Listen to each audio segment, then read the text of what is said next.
Como hemos visto en los dos videos anteriores, nuestro curso tiene 5 partes importantes. La primera parte es una introducción, donde se estudiará el advenimiento de la modernidad. La segunda parte es eh, un estudio sobre la identidad humana, eh, centrándonos en los textos de Amin Maalouf y Amartya Sen. La tercera parte es un estudio sobre la, eh, este fenómeno que se llama neoliberalismo, basándonos especialmente en los trabajos de Michel Foucault y de Wendy Brown. Y al terminar esa parte, ya habríamos pasado la primera eh, parte del curso y ya estaríamos listos para el examen parcial. Pero después del examen parcial pasaríamos a las dos últimas partes del curso, que tiene que ver con la eh, relación entre religión y política y la idea, el concepto de religión profética. La relación entre religión y política tiene dos aspectos importantes que vale la pena tener en cuenta. El primer aspecto es lo que se conoce como la secularización. Y el segundo aspecto es lo que se conoce como el Estado laico o la laicidad. Ambos aspectos están relacionados uno al otro y,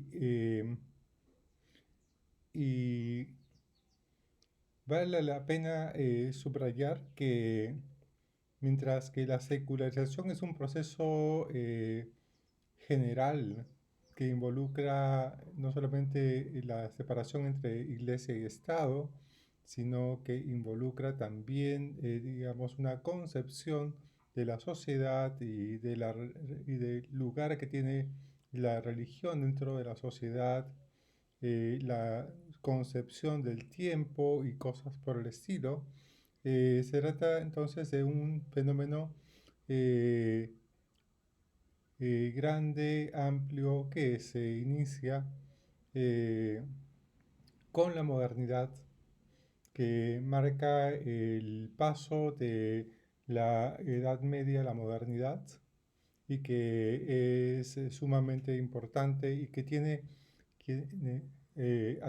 digamos, detractores, quienes están en contra de la secularización, quienes consideran que la secularización es uno de los grandes males del mundo contemporáneo, y por otro lado tiene defensores como nosotros en el curso. Por mi parte, digamos, considero que la secularización es un proceso positivo porque no solamente abre paso a ampliar libertades y ampliar eh, una forma de vida más libre y abierta, sino también porque realiza mejor las aspiraciones eh, y la promesa del mismo cristianismo. Y después de tratar sobre este proceso de secularización, pasaremos a ver el Estado laico. El Estado laico eh, tiene que ver con la idea, a grosso modo, así dicho rápidamente, con la idea de la separación entre la Iglesia y el Estado, que claro, cuando estudiemos el texto de algunos textos, algunos autores, veremos que es una cosa un poco más compleja que eso y que vale la pena estudiar esa complejidad. Eh, y junto con esos aspectos dentro del campo de religión y política, se encuentra también un elemento adicional que es el elemento de eh, la discriminación religiosa o de la violencia religiosa o el ataque contra los grupos religiosos, etcétera. Todo aquello que llamamos intolerancia religiosa, que está muy presente en el mundo contemporáneo, tanto de parte de la sociedad contra los grupos religiosos, pero también, y esto mucho más todavía, de parte de ciertos grupos religiosos contra ciertos sectores de la sociedad. Uno de esos fenómenos de intolerancia religiosa queda claro en el ataque que ejercen, que llevan a cabo grupos religiosos, tanto católicos como evangélicos, eh, católicos como cristianos, contra, por ejemplo, el enfoque de género. Entonces, ¿cómo se llama? Ese es un aspecto importante que también forma parte de esta relación entre religión y política y que es importante tener en cuenta. Y después de haber cerrado ese acápite, ese capítulo de nuestro curso, pasaremos al último capítulo en el cual nosotros trabajaremos la idea de la religión profética. La religión profética es una forma de expresión de, de la religión, de la actitud religiosa que se expresa, que se presenta en cualquier cantera, en cualquier aspecto, en cualquier religión concreta, en el cristianismo, en el judaísmo, en el islam, en el hinduismo. No es que el cristianismo sea profético y el judaísmo no lo sea, sino más bien que dentro del cristianismo hay grupos que llevan adelante esa voz profética de la religión y grupos que no lo hacen. Igual en el judaísmo, igual en el islam, igual en el hinduismo, en cualquier religión encontramos eh, semillas y encontramos grupos y personas que llevan adelante la voz profética. Esa voz profética o esa religión profética lo que hace es saca a relucir lo mejor que podemos esperar de las religiones en el mundo contemporáneo. ¿Y por qué es eso lo mejor? Porque justamente la religión profética se encuentra asociada o vinculada con la defensa de la democracia, de los derechos fundamentales. Es decir, la religión profética está conectada con la defensa de la justicia, de la justicia. La justicia tiene dos aspectos importantes, lo que es la justicia política y la justicia social. La justicia política tiene que ver con la defensa de los derechos fundamentales y la participación política de los ciudadanos. Los derechos fundamentales son los derechos básicos de las personas y la participación política de los ciudadanos se expresa justamente en lo que Rainer Forss llama hoy en día el derecho a la justificación, derecho a que se justifiquen las normas, derecho a que la voz de los ciudadanos sea escuchada. Es una expresión de la democracia radical, de la democracia política radical.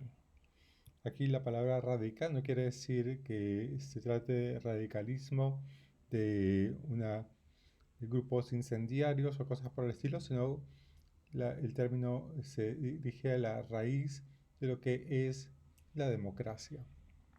La raíz de la democracia tiene que ver con la participación política de los ciudadanos sobre la base de razones. ¿Ok? Sobre la base de razones. Eh, Eso entonces hace que la democracia tenga un aspecto muy importante más allá de la estructura legal que se expresa en los derechos fundamentales, sino que la democracia incluye especialmente el, el derecho a participar en las decisiones de los ciudadanos eh, en, su, en las cuestiones políticas y en las cuestiones que los atañen. Por ejemplo, cuando se toma una decisión respecto de la educación intercultural bilingüe para las comunidades quechuas o aymaras u otras comunidades en la Amazonía, el gobierno va con todo un proyecto hecho por educadores, pedagogos y cosas por el estilo, pero no puede no estar recogiendo lo que los involucrados, los destinatarios del proyecto, eh, esperan o necesitan o exigen. Entonces, ese proyecto puede ser llevado de muy buena fe, pero no es democrático, no es consultado democráticamente. Para que sea un proyecto que valga la pena, tiene que ser consultado por los ciudadanos. Puede ser consultado a los ciudadanos, a ellos, y ellos tienen que tener voz y voto, digamos, tiene que tener poder de decisión en ese proyecto.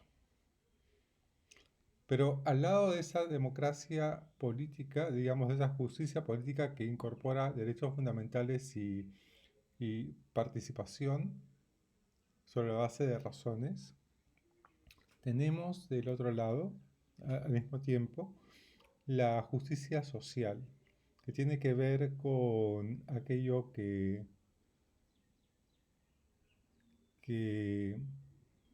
se relaciona con las personas que están menos favorecidas en el sistema social y político.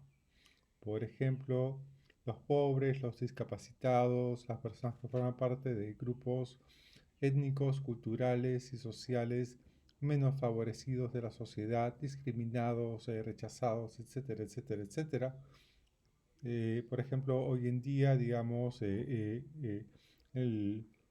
Perú actual, digamos, el Perú actual azotado por el coronavirus, un sector sumamente vulnerable son, por ejemplo, los migrantes venezolanos, que no están ni en planilla, ni cómo se llama, ni en trabajos formales, tampoco en los servicios, digamos, de apoyo social o los programas sociales como Caliwarma o Juntos o cosas por el estilo. Entonces están fuera de todo sistema, están completamente excluidos de todo tipo de sistema y es necesario apoyarlos, es necesario hacer algo al respecto frente a la situación que estamos viviendo actualmente mientras este video está siendo grabado. Hoy es 26 de marzo y eso es todavía un gran problema entre nosotros. Entonces, la justicia social tiene que ver con eso, con el apoyo, el velar por las cuestiones materiales y psicológicas y de otro tipo de los grupos menos vulnerables. Bueno, con eso ya con ese punto respecto de la religión profética, cerraríamos nuestro curso y ya pasaríamos al examen final. Bien, respecto a los exámenes y los controles, ya veremos la forma en la que nosotros llevaremos a cabo eso, porque eh, como la situación siga y sigamos sin reunirnos en la universidad, tendremos que ver la forma de poder evaluar el estudio de ustedes, la comprensión, el estudio y la reflexión de ustedes. Lo importante de este curso no es que ustedes sepan datos de memoria, sino que podamos discutir, que podamos reflexionar sobre temas que aparentemente parecen abstractos, pero en el fondo son muy concretos y son muy de nuestro día a día. Bien, con esto eh, me despido de ustedes y ya nos veremos en nuestra primera clase virtual eh, y espero que podamos llevar adelante un curso interesante y que satisfaga las expectativas de todos ustedes y también de las mías, por supuesto. Gracias.